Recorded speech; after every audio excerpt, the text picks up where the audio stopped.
Hello viewers, இப்போ வந்து பார்த்தீங்கன்னா நம்ம ஹைவே ட்ரைனிங் ஆக்சுவலாக வந்து இன்றைக்கி 3rd டே ட்ரைனிங் ஹைவேல எப்படி ட்ரைவ் பண்ணுறது அப்படிங்கிற கிளாரிட்டியை வந்து நம்ம சொல்லி கொடுத்துட்ருக்கோம். ஸோ அதுபடி வந்து பார்த்திங்கன்னா ஹைவேல என்னென்ன மாதிரி மெத்தடை ஃபாலோ பண்ணோம், எப்படி வந்து நம்ம சேஃபாக ட்ரைவ் பண்ணோம், ஸ்ட்ரெயிட்டாக பார்த்து ட்ரைவ் பண்ணோங்கிற கிளாரிட்டி, அதை தேவைப்படுற இடத்துல வந்து நம்ம ஹார்ன் கொடுக்கணும். ஸோ இந்த மாதிரி விஷயங்கள் எல்லாமே அவங்களுக்கு சொல்லி கொடுத்துட்ருக்கோம். ரெண்டாவது வந்து பார்த்திங்கன்னா ஹைவேல உள்ள ரூல்ஸ் ரெகுலேஷன்ஸு எப்படி வந்து பேலன்ஸ் பண்ணோம். ஹைவே பொறுத்த வரைக்கும் என்ன நமக்கு ஒரு பெரிய ப்ளஸ் அப்படின்னா வந்து நம்ம 4th கியர் ஆர் 5th கியரில் ஓட்ட வண்டி இருக்கும். ஸோ இந்த 4th கியரில் ஓட்டுறோம் அப்படின்னா ஒரு நல்ல ஒரு ஃப்ளோவில் இருக்கணும் வண்டி. அதாவது வந்து ஒரு 60 அந்த ரேஞ்சில் நம்ம ட்ரைவ் பண்ணோம். ஏன்னா 60ல் நீங்கள் ஓட்டிங்கன்னா மட்டும்தான் வண்டியோட அந்த கண்ட்ரோல் வந்து கரெக்டாக இருக்கும். நமக்கு ஹைவே பொறுத்த வரைக்கும் ஓரளவுக்கு ஆவரேஜ் லைனில் தான் நம்ம இருக்கோம். ஸோ நம்ம ஸ்பீட் லைன்லேயும் இல்லை, ஆவரேஜ் லைனில் இருக்கிறோம் அப்படின்னா ஸோ நம்மளால் ஈஸியாக வந்து பேலன்ஸ் பண்ணக்கூடிய ஒரு லைனில் தான் நம்ம ட்ரைவ் பண்ணுறோம். அதே மாதிரி லைன் சேஞ்ச் பண்ணுறது, ஸோ இந்த மாதிரி பெரிய வாகனங்கள் நம்மளை தாண்டி ஓவர்டேக் பண்ணுறாங்க அப்படின்னா ஸோ அந்த டைமில் லைட்டாக நீங்கள் ஸ்லோ பண்ணி விடணும். ஸோ நீங்கள் போயிட்டு வேகத்தை லைட்டாக குறைக்கணும். ஏன் குறைக்கணும்னா அப்போ தான் உங்களை தாண்டி அவர் உங்களுக்கு முன்னாடி வருவார். நான் உங்களை தாண்டி முன்னாடி வரணும் அப்படின்னா நீங்கள் கொஞ்சம் ஹெல்ப் பண்ணி தான் ஆகணும். லெஃப்ட்டில் வாங்கிட்டு அவள் தான் விட்டுருங்க, அவருக்கு அவள் தான் போயிட்டே இருக்கலாம். இப்போ போங்க, சூப்பர். லைட்டாக உதவிங்க, அவ்வளோதான். பார்த்துங்க, இந்த மாதிரி வந்து பஞ்சாபிலேருந்து சில வண்டி இந்த மாதிரி வரும் பிரேக் இல்லாமல். ஸோ அந்த மாதிரி டயத்தில் வந்து நம்ம உஷாராக இருக்கும். சில வண்டி இப்படி தான் ரொம்ப ரேஷாக ஓட்டுவாங்க. ஸோ அந்த டைமில் நம்ம ஸ்லோ பண்ணி வழியை விட்டுறணும். வழியை விட்டுட்டு நம்ம ஸ்லோவாக போகிறதுங்கிறது வந்து மிகப்பெரிய ஒரு சேஃபான ஒரு விஷயம். ஸோ இந்த மாதிரி ஒரு கண்ட்ரோல்ஸ் எல்லாமே வந்து பார்த்திங்கன்னா இப்போ மேடம் வந்து நல்லா கிளியராக பார்த்து ஓட்ட ஆரம்பிக்கிறாங்க. ஸோ அவங்களுக்கு இப்போ நல்ல ஒரு ஃப்ளோ வந்து வர வச்சிட்டோம். ஏன்னா இப்போ இங்கேருந்து சென்னையிலேருந்து நம்ம ட்ராவல் பண்ணி ஈஸியாக ரோட்டில் ஓட்டும் போது கொஞ்சம் ஃபஸ்ட்டு போகும்போது சின்ன சின்ன மெத்தட்லாம் வந்து கற்றுக்கிட்டு இருந்தாங்க. ரிட்டர்ன் வரும்போது வந்து கொஞ்சம் நல்லா ஒரு கண்டினியூட்டி ஃப்ளோ கிடைக்க ஆரம்பிச்சிருக்கு. எப்படி ட்ரைவ் பண்ணணும் அப்படிங்கிற ஒரு ஐடியா கிடச்சிருக்கு. ஸோ அதுவும் இல்லாமல் நம்ம கொஞ்சம் ஓட்டியும் அவங்களுக்கு காமிச்சோம், இப்படி தான் ட்ரைவ் பண்ணணும் மேடம் அப்படின்னு. ஸோ அதையும் அவங்க பார்த்தாங்க. பார்த்ததுக்கப்புறம் இன்னும் கொஞ்சம் அவங்களுக்கு ஈஸியான ஒரு ட்ரைவ் பண்ணுற அந்த மூமெண்ட்டு கிடைக்க ஆரம்பிச்சிருக்கு. எப்படி மேடம், பக்காவா? எந்த அளவுக்கு வந்து ஓட்டுறீங்க? ஹைவே உங்களுக்கு 3வது நாள் எப்படி சொல்லி கொடுக்குறோம்? பக்காவாக இருக்கா உங்களுக்கு? ஓகே. இதுக்கப்புறம் வண்டி டெய்லி எடுத்துருவீங்களா? அவ்வளோதான், ஆல் தி பெஸ்ட். சூப்பராக எடுத்து டெய்லி ஓட்டுங்க. எந்த ஒரு டவுட் வந்தாலும் கால் பண்ணி கேளுங்க. கேட்டிங்கன்னா உங்களுக்கு சப்போர்ட் பண்ணி சொல்லிக் கொடுப்போம். ஸோ டிரைவிங்கை பொறுத்த வரைக்கும் இன்னும் ஒரே விஷயம் அப்படின்னா நம்ம டே டு டேயில் வந்து கற்றுக்கினதுக்கப்புறம் டெய்லி எடுக்கணும். அதுவும் இந்த அளவுக்கு ஒரு நல்லா ஓட்ட ஆரம்பிச்சதுக்கப்புறம் லெஃப்ட் வாங்க, லைட்டாக லெஃப்ட் இந்த பக்கம் ஞாபகம் வச்சுக்கோங்க. அதுதான் ஞாபகம் இருக்கணும் உங்களுக்கு. எப்போவுமே நீங்கள் லெஃப்ட்டில் போயிட்டுருக்கீங்க, உங்கள் ரைட்டில் தான் பெரிய வண்டி வரும், சரிங்களா? அப்போ நீங்கள் ஆட்டோமேட்டிக்காக வந்து லெஃப்ட்டு அப்படின்னா இந்த சைடு மாற்றி நீங்கள் அந்த சைடு திருப்பிடக்கூடாது. ஏன்னா அந்த சைடு தான் பெரிய வண்டி போயின்னு இருக்குது. பெயிண்ட் கலர் மாற்றிட்டு போயிடுவார், வேறு ஒன்றும் கிடையாது. புரியுதா உங்களுக்கு? ஸோ சேஃபாக நம்ம ஓட்டணும், அது ரொம்ப முக்கியம். அதே மாதிரி நம்ம எங்கே ஓட்டின்னு இருக்கோன்றதையும் நம்ம தெரிஞ்சுக்கணும். சும்மா கிரவுண்டில் ஓட்டுறோன்னு நினச்சின்னு ஓட்டின்னு இருக்கக்கூடாது, அதுவும் ரொம்ப முக்கியம் உங்களுக்கு. ஸோ டிரைவிங்கை பொறுத்த வரைக்கும் நம்ம எந்த இடத்துல இருக்கோம், எங்கே ஓட்டுறோம், எந்த லைனை ஃபாலோ பண்ணுறோம், ஸோ முன்கூட்டியே வந்து பார்த்திங்கன்னா மற்றவங்களாம் பிரேக் போடும்போது நம்ம என்ன பண்ணணும். ஸோ இந்த மாதிரி ஒரு மூமெண்ட்டும் நீங்கள் வந்து கரெக்டாக வாட்ச் பண்ணணும். ஸோ அதே மாதிரி இங்கே இருக்கிற போர்ட்ஸ் எல்லாமே நம்ம கவனிக்கணும். Go slow. அதுக்கப்புறம் வந்து சின்ன ஒரு குறுகின பாலம் ஒன்று வரப்போகுது அப்படின்னு ஒரு போர்டு ஹார்ன் அடிங்க. பாருங்கள், சைட்லேருந்து அந்த 2 வீலர் உள்ளே வந்துனே இருக்காரு, நீங்கள் கவனிக்கணும். கரெக்டாக இல்லையா? அப்போ நீங்கள் தான் ஹார்ன் அடிக்கணும். அவர் நீங்கள் அப்படியே ஹார்ன் அடிக்காமல் நீங்களும் போயினே இருந்தீங்கன்னா அவரும் உள்ளே வந்துக்கினே இருப்பார். அப்புறம் அவள் தான் அவர் வந்து மல்டி அடிப்பார். புரியுதா உங்களுக்கு? லெஃப்ட்லேருந்து ஒருத்தர் வராரு அப்படின்னா நீங்கள் என்ன பண்ணணும், ஹாரன் அடித்து நீங்கள் அவருக்கு தெரியப்படுத்தணும். சார் வராதிங்க, நான் வந்துன்னு இருக்கேன், கொஞ்சம் ஸ்லோ பண்ணுங்கள், ஸ்லோவாக போகிறாங்க, பஸ் வருது பாருங்கள், ஸ்லோ டவுன், ரைட்டில் போய் போங்க, வண்டி வரலாம், நல்லா ரைட் எடுத்துப்போங்க, பார்த்துக்கோங்க. சம்டைம்ஸில் இந்த மாதிரி பார்த்தீங்கன்னா அனிமல்ஸ்லாம் கிராஸ் பண்ணும்போது ஸ்பீடை அறவே தவுக்கணும். காரணம் என்னென்னா அது எந்த நேரத்தில் எங்கேருந்து வரும்னே தெரியாது. புரியுதா உங்களுக்கு? இப்போ அந்த பாலம் இங்கே போட்டிருக்காங்க பாருங்கள், அதனால தான் அந்த போர்டு அங்கே வச்சுருந்தாங்க. போகலாம், பிரேக் போடாதீங்க, போயிட்டே இருக்கும்போது எந்த காரணத்தை கொண்டு ஸ்லோ பண்ணாதீங்க டக்குன்னு. ஏன்னா உங்களுக்கு பின்னாடி வந்து நிறைய வெஹிக்கிள் வந்து நிற்குது. ஸோ அதனால் ஹைவேவை பொறுத்த வரைக்கும் லைட் டச்சு. நீங்கள் பார்த்தீங்களா, நான் எப்படி லைட்டாக மைனூட்டாக ஸ்லோ பண்ணி திரும்ப பிக்கப் பண்ணிட்டேன் பார்த்தீங்களா வண்டியை? அது மாதிரி நீங்கள் பிக்கப் பண்ணிக்கணும். ஹார்ன் அடிங்க ஹார்னு, அவ்வளோதான். நல்லா அடிக்கணும் ஹார்ன்லாம். ஹார்னை பொறுத்த வரைக்கும் நல்லா அடித்து அவருக்கு நல்லா கேட்குற அளவுக்கு ஹார்ன் அடிங்க. சம்டைம்ஸில் நீங்கள் அடிக்கிற ஹார்ன் எனக்கே கேட்க மாட்டேங்குது. ஸோ அப்போ நீங்கள் ஹார்ன் அடிக்கிறது வந்து இன்னும் கொஞ்சம் நல்லா அதிகமாக அடிக்க ஆரம்பிக்கணும். ஹார்ன் அடிக்கிறதுல 2 விஷயம் நல்ல விஷயம் இருக்குது மேடம், தெரிஞ்சுங்க. ஒன்று, நீங்கள் ஹார்ன் அடிச்சு ஓட்டுறதுனால அவர் ஒதுங்குவார். ரெண்டாவது, நீங்கள் ஹார்ன் அடிச்சிங்கன்றது சுற்றி இருக்கிற மக்களுக்கும் தெரியும். நாளைக்கு மிஸ்டேக் எதுவும் வந்தாலும், இல்லைங்க அவர் ஹார்ன் அடித்தாங்க, அவர் தான் ஒதுங்கலை அப்படின்ற மாதிரி உங்களுக்கு சப்போர்ட் பண்ணுவான். புரியுதா உங்களுக்கு?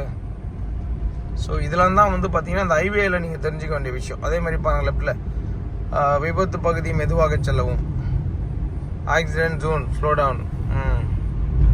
இந்த இடத்துலலாம் கொஞ்சம் ஸ்லோவாக ஓட்டிக்கிங்க அப்படின்றாங்க. ஏன்னா இதெல்லாம் மக்கள் இருக்கிற இடம், சரிங்களா? ஒரு ஊர், இந்த ஊரை கிராஸ் பண்ணி தான் நம்ம போகணும். ஸோ அப்போ என்ன ஆகும், உங்களுக்கு பர்டிகுலராக அந்த ஏரியாலலாம் மக்கள் வந்து 2 வீலரில் வருவாங்க, திடீர்னு வந்து ஸ்பீடாக கிராஸ் பண்ணுவாங்க. ஸ்லோவாக போய்க்குங்க, நியூட்ரல் போட்டு ஸ்லோ பண்ணிங்க. ஜென்ஷன் வரப்போகுது, நம்ம நேராக போனோம். இவர் என்ன பண்ணுறான்னு தெரில, ரைட்டில் ஆரம்பிச்சா ரைட்டில் ஏறிப்போங்க, இடம் இல்லையா? அப்போ ஓகே, இவர் பின்னாடியே போங்க, தேர்டு போடுங்க, சரி பண்ணுங்க. வண்டி எங்கே போகுது பண்ணுங்க. நீங்கள் ரைட்டில் போகணும், அவர் லெஃப்ட்டு திரும்ப போகிறார், நம்ம ஸ்ட்ரைட்டாக போகணும். நியூட்ரல் போடுங்க, டக்குன்னு ஸ்லோ டவுன் பண்ணிங்க, விட்ருங்க, பிரேக் விட்ருங்க. ஸ்லோ டவுன் பண்ணுங்கள். Okay, done. கீர் போட்டு போங்க, மெதுவாக. ஏன் ரேசர் மாதிரி எடுக்கிறீங்களே? கிளச்சை மெதுவாக விடுங்க, அவசரப்படாமல். அப்போ தான் வந்து உங்களுக்கு ஸ்மூத்தாக வண்டி போகும். நீங்கள் கிளச்சை எடுக்கிற வேகத்துக்கு ஆக்சிலேட்டரும் அதே வேகத்துக்கு கொடுக்குறீங்க. எம்ஆர்எஃப் ட்ராக்கில் தான் கூட்டு போய் விடணும் உங்களுக்கு இந்த மாதிரி ஓட்டுறதுக்கு.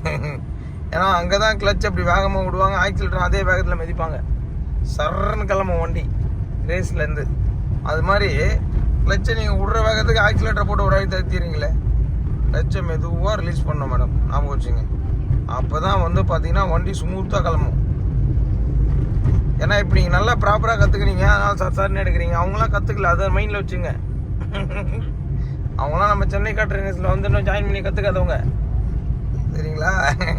நீங்கள் அவங்களும் நம்மக்கிட்ட கற்றுக்கணும் ஸ்டூடெண்ட் நினச்சி நீங்கள் ஓட்டக்கூடாது சார்னு, அதுவும் நீங்கள் மைண்டில் வச்சுக்கணும். ஏன்னா அவங்க எல்லாரும் வந்து பார்த்தீங்கன்னா கொஞ்சம் கொஞ்சமாக கற்றுக்கின்னு தெரிஞ்சதை வச்சு ஓட்டினுக்கிறாங்க. ஸோ அவங்களுக்கு உங்களுக்கு வந்து ஸ்பீடு வராது, உங்களுக்கு கிளாரிட்டிலாம் தெரியாது. ஸோ நீங்கள் அதையும் மைண்டில் வச்சு ஓட்டணும், அவ்வளோதான். இப்போ கரெக்டாக வர ஆரம்பிச்சிருக்கா? சூப்பர். ஸோ நான் ஓட்டி காமிச்சதுக்கப்புறம் உங்களுக்கு ஒரு நல்ல கிளாரிட்டியும் கிடச்சிருக்கும். அதனால தான் நான் உங்களுக்கு ட்ரைவ் பண்ணி காமிச்சேன். அவ்வளோதான். பிக்கப் பண்ணி போய்கினே இருங்க, கீரை மாற்றிங்க. 3வது கீரில் சென்னை வரைக்குமே போயிடலான்னு முடிவு பண்ணிட்டீங்களா இப்படி? ஆமாம், மாற்றிக்கினே இருங்க. நான் சொல்லியிருக்கேன்ல, கீரு 1 2 3, 1 2 போட்டால் 3rd கீரு, 1 2 3 போட்டால் 4th கீரு சொல்லியிருக்கேன். இப்போ நீங்கள் வாங்க, நேராக பார்த்து ஓட்டுங்க, அவ்வளோதான். ஸ்லோ பண்ணாதீங்க, போயிட்டே இருங்க, அவ்வளோதான். வண்டியை மட்டும் ஸ்லோ பண்ணாதீங்க, போயிட்டுருக்க ஸ்பீடில் அப்படியே கண்டினியூ பண்ணுங்கள், அவ்வளோதான். லைட்டாக ஸ்லோ பண்ணுங்கள், அவ்வளோதான். சரி பண்ணி போயினே இருங்க. பிரேக் அடிக்காதீங்க. நாட் பிரேக் அழுத்துறீங்க, பிரேக் டச்சு நல்லா ஞாபகம் வச்சுக்கோங்க. பிரேக்கில் நீங்கள் அழுத்தி ஃப்ரெஷர் போட்டிங்கன்னா நல்லா புரிஞ்சுங்க மேடம், வண்டி ஸ்லோவாகி அங்கேயே நின்றோம். புரியுதா உங்களுக்கு? வண்டி இப்போ இந்த இடத்துல நீங்கள் பிரேக் போட வேண்டிய அவசியம் என்ன தெரியுங்களா? லைட்டாக நீங்கள் போயிட்டுருக்க ஸ்பீடாக குறைக்கிறீங்க, கரெக்டாக ஸ்லோ டவுன் பண்ணுங்கள். அங்கே வண்டி நிற்கிது, அந்த கார் போகிற மாதிரி அது பின்னாடியே போங்க, நூல் பிடிச்ச மாதிரி போங்க, அது பின்னாடியே போங்க, இடம் இருக்கு போங்க, அப்படியே போங்க. அவ்வளோதான், சூப்பர். ஜட்ஜ்மெண்ட்டில் எப்படி ஓட்டினீங்க? அவ்வளோதான். ஜட்ஜ்மெண்ட்டில் ஓட்டின விஷயம் உங்களுக்கு ஞாபகத்தில் வரணும். அப்போ தான் வந்து உங்களுக்கு அந்த கிளாரிட்டி வித் வண்டியோட கண்ட்ரோல் கரெக்டாக தெரியும், ஈஸியாக மேனேஜ் பண்ணி ஓட்டவும் முடியும், அவ்வளோதான். ஸோ இந்த ஃப்ளோ ஆஃப் த மூவ்மெண்ட் கரெக்டாக வருது பாருங்கள். இப்போது பிடிச்சி போயின்னே இருங்க, சார்னு ஓட்டுங்க, அவ்வளோதான். 4th கீரில் இருக்கீங்க, கரெக்டாக மேனேஜ் பண்ணி ஓட்டுங்க, அவ்வளோதான். நீங்கள் மார்க்கில் மெயின் ரோடை பார்த்து ஓட்டினீங்கனாலே போதும், அந்த ஃப்ளோ ஆஃப் த மூவ்மெண்ட்டு உங்களுக்கு கரெக்டாக கிடச்சிடும். ஈஸியாக நீங்கள் ட்ரைவ் பண்ணிட்டு போயினே இருந்துடலாம், எந்த விதமான ஒரு டென்ஷனும் கிடையாது உங்களுக்கு, அவ்வளோதான். சூப்பர். ஸோ இன்றைக்கி 3வது நாள் ஹைவே கிளாஸு. ஸோ மேடமுக்கு வந்து பக்காவாக ரெடி பண்ணிகிட்ருக்கோம். ஸோ ஆல்ரெடி வந்து அவங்க பார்த்தீங்கன்னா சிட்டியில் ஓட்டுறதுக்குலாம் உங்களுக்கு எலிஜிபிலிட்டி வந்துருச்சு. பட் இந்த லாங் ஸ்விட்ச் ஓட்டும்போது தான் வந்து பார்த்திங்கன்னா இன்னும் நிறைய பாயிண்ட்டை வந்து கற்றுக்க முடியும். அதாவது வந்து கியர் மாற்றுறதுலேருந்து, ஸ்லோ டவுன் பண்ணுறதுலேருந்து, இமீடியட்டாக வந்து பிக்கப் பண்ணி ஓட்டுறதுலேருந்து, இந்த மாதிரி விஷயங்களெல்லாம் வந்து பார்த்திங்கன்னா இந்த மாதிரி ஒரு டைமில் தான் நம்ம சொல்லிக் கொடுக்க முடியும். அப்படி சொல்லிக் கொடுக்கறதுனால மேடம் வந்து ஈஸியாக பிக்கப் பண்ணிகிட்டு இருக்காங்க, அவ்வளோதான். Super madam. அந்த கேப்பை கரெக்டாக ஃபில் பண்ணுங்கள், ஆர்என் அடிக்கணும் அந்த இடத்துல, பார்த்து ஓகே டன்.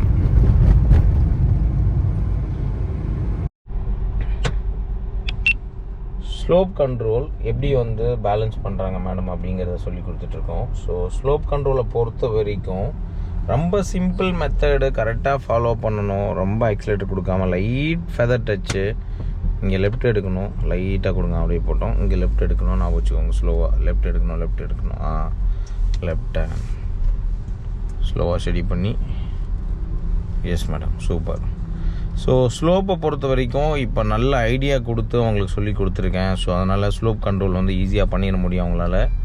ஸோ ஒரு பாயிண்ட்டும் வந்து பார்த்திங்கன்னா ப்ராப்பராக சொல்லி கொடுக்குறோம். என்ஜாய் பண்ணி ஓட்டுறது அப்படிங்கிறத கிளாரிட்டி ரொம்ப முக்கியம். வண்டியோட அந்த கண்ட்ரோல் கரெக்டாக வரும்போது தான் அவங்களுக்கு அடுத்தடுத்து டிரைவிங்கில் வந்து ஈஸியான மெத்தடு வந்து கிடைக்கும்.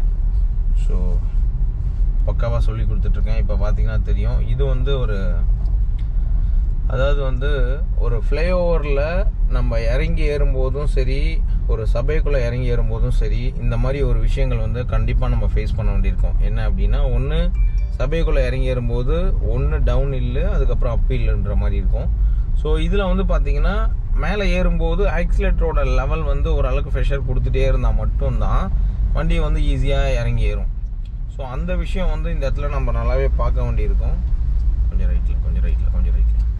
ஸோ அந்த பாயிண்ட் நம்ம தெரிஞ்சுக்கணும். ரெண்டாவது வந்து பார்த்திங்கன்னா, இப்போ ஏறும்போது முன்னாடி ஒரு வண்டி ஸ்லோ பண்ணுறாங்க அப்படின்னும் போது, ஸோ அந்த இடத்துல வந்து நம்ம என்ன பண்ணோம் அப்படின்னா கம்ப்ளீட்டாக கண்ட்ரோல் பண்ணி ஓட்ட தெரியணும். ஸோ அது ரொம்ப முக்கியம். அது எல்லாமே வந்து பார்த்திங்கன்னா இன்றைக்கி ரொம்ப சூப்பராக வந்து மேடம் பண்ணிகிட்ருக்காங்க. ஸோ அவங்களுக்கு நம்ம சொல்லிக் கொடுக்குற அந்த கிளாரிட்டியும் வந்து ரொம்ப ஈஸியாக புரிய ஆரம்பிக்குது. எப்படி மேடம் என்ஜாய் பண்ணி ஓட்டுறீங்க? Second day training. இப்போ நான் ஸ்லோப்பில் இறங்க முன்னாடி ஸ்லோப் நான் பண்ணணுமா அப்படின்ற மாதிரி இருந்தது. ஆனால் பண்ணுங்க மேடம் வரும் அப்படின்ன பிறகு தான் எனக்கே தெரிஞ்சது நானாக பண்ணுறேன் அப்படின்ற மாதிரி. காலையில் ஸ்லோப்புக்கே ஒரு 10 தடவை 15 தடவை ப்ராக்டிஸ் கொடுத்துருப்போம் ஆல்ரெடி ஒரு இடத்துல. ஸோ இந்த இடம் வரும்போது அகைன் ஈஸியாக இப்போ வந்துடுச்சு. எஸ், அதுதான் மேடம். ட்ரை மோர், ஈஸியாக வந்துடும். அப்போது கவலையே பட வேணாம். நீங்கள் ஸ்லோப்பு மாடி ட்ரை பண்ணுறாங்க இந்த இடத்துல. Yes, very good madam. அவ்வளோதான், கம்ப்ளீட்டாக ஒன்றுனா சூப்பர், வெரி குட். இப்போ ஸ்லோப்பும் வந்து உங்களுக்கு ஈஸியாக வர ஆரம்பிச்சிருக்கு. ஸோ ஈஸியாக வந்ததுனால என்ஜாய் பண்ணி ஓட்ட முடியுது உங்களுக்கு. ஸோ அடுத்தது வந்து பார்த்திங்கன்னா நாங்கள் வந்து பண்ண போகிறது வந்து பார்க்கிங் செக்ஷன் போக போகிறோம். ஸோ பார்க்கிங் இங்கே இருக்குது. ஸோ அதனால் பார்க்கிங் செக்ஷன் லைவாகவே டெமோ பண்ணிடலான் இருக்கோம் இங்கே. எஸ் மேடம், இப்போ பார்க்கிங் வந்து உங்களுக்கு இங்கே இருக்குது. நான் ஒரு வாட்டி உங்களுக்கு பண்ணி காமிச்சிட்றேன். ஸோ அதுக்கப்புறம் பிரேக் ஆன் பிரேக் போடுங்க. ஓகே, ஸோ ஒரு வாட்டி உங்களுக்கு பண்ணி காமிச்சிட்றேன். அதுக்கப்புறம் நீங்கள் ட்ரை பண்ணுங்கள் மேடம். ஓகேங்களா? எஸ். எப்படி மேடம் இன்றைக்கி எப்படி ஸ்லோப்லாம் எப்படி சொல்லி கொடுத்தேன், எப்படி இருந்தது, அதை பற்றி நம்ம வியூவர்ஸ்க்கு சொல்லுங்கள். ஸ்லோப் நான் இப்போவே ஒரு 5 மினிட்ஸ் முன்னாடி தான் சொன்னேன் சார், ஸ்லோப் நான் பண்ணணுமா அப்படின்னு சொல்லிட்டு.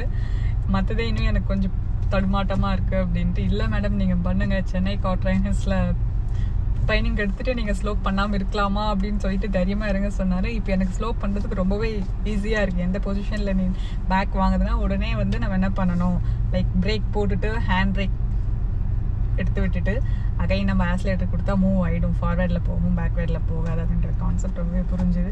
லைக் மார்னிங்லாம் வந்து ஆக்சிலேட்டர் வந்து ஹெவியாக கொடுத்துட்டு அகைன் பேக் போகிற மாதிரிலாம் இருந்தது. ஆனால் இப்போ அந்த ஜெர்க் இல்லாமல் எந்த அளவுக்கு டச் பண்ணால் மட்டும் போதும், எப்படி நம்ம ஃபார்வேர்ட் போயிட்டு இருக்கலாம் அப்படின்றது ஈஸியாக இருக்குது.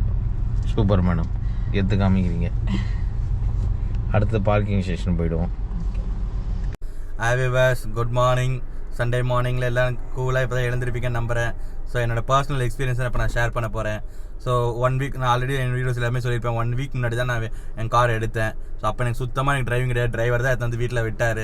அப்புறம் 1 வீக் எனக்கு ரொம்ப ப்ரெஷராக இருந்துச்சு. வண்டியை வாங்கி வீட்டில் வச்சிருக்கோமே, கையில் வெண்ணெய் இருக்கான சாப்பிட முடியலையே என்ற ஒரு வருத்தத்திலே ஒரு வாரம் ஃபுல்லாக தேடிட்டு இருந்து எனக்கு காட் கிஃப்டாக தான் சாரோட ரெஃபரன்ஸ் கிடச்சிது. அதுக்கப்புறம் சாரோட ஸ்லாட் அந்த வீக்கில் எனக்கு கிடச்சிது. இது எனக்கு பெரிய பெரிய பிளஸிங் சொல்லி சார்ட்ட நிறைய வாட்டி சொல்லியிருக்கேன். அந்த ஒரு பிளஸிங்னால எனக்கு கிடச்சிச்சு சாரோட ஸ்லாட் அந்த வீக்கில். ஸோ 2 நாள் ட்ரைனிங் சக்ஸஸ்ஃபுல்லாக முடிஞ்சது. ஸோ ஒரு half a டேயில் என்னை ஃபுல்லாக ட்ரெயின் பண்ணி மெயின் ரோடுக்கு எடுத்துகிட்டு வந்துட்டார் first day. Second day full slope, parking வீடியோஸ்லாம் நான் உங்களுக்கு போடுறேன். பார்க்கிங்லாம் அப்படியே இப்போலாம் எந்த பார்க்கிங் நீங்கள் இங்கே வெயின் கோடு போட்டு கொடுத்தீங்கன்னா அங்கே வண்டியை நிறுத்திடுவேன். அந்த அளவு சார் என்னை ட்ரெயின் பண்ணிட்டாரு. அவ்வளோ வந்துட்டு முடிச்சுட்டு நேற்று நைட்டு போகும்போது ஒரு சர்ப்ரைஸும் கொடுத்தாரு. நாளைக்கு வேலை நீங்கள் தனியாக வந்துருங்க சார், உங்களால் முடியும் அப்படின்னு சொல்லிட்டு வந்துட்டேன். வேலைச்சேரி வந்து காட்டிட்டேன். முடியுமா? 3rd டேயில் ஃபஸ்ட்டு காரோட ஸ்டேரிங் அன்றைக்கி தான் பிடிக்கிறேன் ஃபஸ்ட் டேயே. செகண்ட் டே ஃபுல்லாக சென்னை ஃபுல்லாக ட்ராவல் பண்ணியாச்சு. தேர்ட் டே வண்டி எடுத்துட்டு ரெட் ஹில்ஸ்லேருந்து, அதுவும் இன்னும் ஒரு 5 கிலோமீட்டர் 2 கிலோமீட்டர்லாம் கிடையாது, 30 கிலோமீட்டர் ரெட் ஹில்ஸ்லேருந்து டுவர்ட்ஸ் வேளச்சேரி இருக்கிற எல்லா ஹைவே வரும், நேரோ ரோட்ஸ் வரும், பிரிட்ஜு வரும், எல்லாமே இருக்குது. நீங்கள் கூகுள் மேப் கூட பார்த்துங்க. ரெட் ஹில்ஸ் டு வேளச்சேரியில் எல்லா சென்னை இருக்க எல்லா பெரிய ஹைவேவும் கிராஸ் பண்ணுறேன். நான் கோயம்பேடு கிராஸ் பண்ணுறேன், அண்ணா நகர் கிராஸ் பண்ணுறேன், அசோக் பில்லர் கிராஸ் பண்ணுறேன், Velachery inner ring road cross பண்ணுறேன். கிராஸ் பண்ணி இங்கே வந்து ஒரு டீ கடைக்கில் வந்து வண்டியை பார்க் பண்ணிட்ட பிறகு சாரை பார்த்து மீட் பண்ணேன். ஸோ இந்த கான்ஃபிடன்ஸ் உங்களுக்கு வேணும்னா, தேர்ட் டேல வண்டி இந்த மாதிரி தனியாக உங்களால் ஓட்ட ஆரம்பிக்கணும்னா, உங்களுக்கு no other option Chennai car trainers Ajith இது மட்டும்தான் உங்களுக்கு. ஸோ நீங்கள் தயங்கவே வேணாம், செகண்ட் தாட்டே வேணாம். உங்களுக்கு டவுட்டாக இருந்துச்சு, உங்கள் வீடியோஸ் எல்லாம் ஒரு எக்ஸசைஸ் பண்ணி சொல்கிற மாதிரி இருந்துச்சுன்னா, என் பர்சனல் நம்பரை சார்ட்ட ஷேர் பண்ண சொல்கிறேன். தாராளமாக எனக்கு கால் பண்ணி கேளுங்க. நாங்கள் ஒரு வார்த்தை நடந்ததில் ஒரு வார்த்தை கூட நாங்கள் பொய்யா சொல்லன்றதை நான் சந்தோஷமாக என் மனசார சொல்கிறேன். ஏன்னா இது வந்து ஒரு பெய்டு வீடியோ இல்லை ஒரு எக்ஸசைஸ் பண்ணி சொல்கிற வீடியோ கிடையாது. என்னோட பர்சனல் எக்ஸ்பீரியன்ஸை நான் ஷேர் பண்ணுறேன். இதுக்கு உள்ளே வந்தீங்கன்னா அதுக்கப்புறம் அடுத்தது நீங்களே போடுவீங்க. உங்களுக்கு டவுட் இருந்துச்சா உள்ளே வாங்க, சும்மா வந்துட்டு ஒரு ஹாஃப் டே ட்ரைனிங் கூட ஸ்டார்ட் பண்ணுங்க. அதுக்கப்புறம் என்னோட அதிகமாக யாராவது இனிமேல் அடுத்து வரவங்களாம் என்னோட அதிகமாக தான் நீங்கள் வீடியோ போடுவீங்க, அதிகமாக தான் ரிவ்யூ சொல்லுவீங்க. அதனால உங்களுக்கு நம்ப முடியாத விஷயம் தான், நான் ஒத்துக்கிறேன். 3 நாள் உங்களுக்கு இப்படி முடியுமா, இது படத்தில் காட்டுற மாதிரி இருக்கே, அப்படிதான் இருக்கும். சார் ட்ரைனிங்கே அப்படிதான். ஏன்னா நடக்க முடியாத நடத்தி காட்டுறது தான் சார். ஸோ எல்லாருமே பண்ணுறதை பண்ணால் அதுக்கப்புறம் என்ன ஸ்பெஷல் இருக்குது? ஸோ 2 months ஓட்டுறீங்க, 3 months, அப்பவும் உங்களுக்கு வந்து அந்த பர்ஃபெக்ட்னஸ் வராது. ஸோ 3 நாளில் முடியுமா அப்படின்னா முடியும். அது ஏன்னா அதுக்கு தான் sir Chennai car trainer sir அஜித்தில் வர்றது, அது மட்டும்தான். ஸோ 3 டேல உங்களுக்கு முடியணும். 3 டேஸில் நீங்கள் கார் பர்ஃபெக்டாக ஒரு ப்ரொஃபஷனலாக ஓட்டணும்னா ஒரே ஆப்ஷன், நீங்கள் செகண்ட் தாட்டே வேணாம், தைரியமாக வந்து சார்ட்டை கற்றுக்கலாம். 3 டேஸில் நீங்கள் ப்ரொஃபஷனலாக ஓட்டலாம். தேங்க்யூ.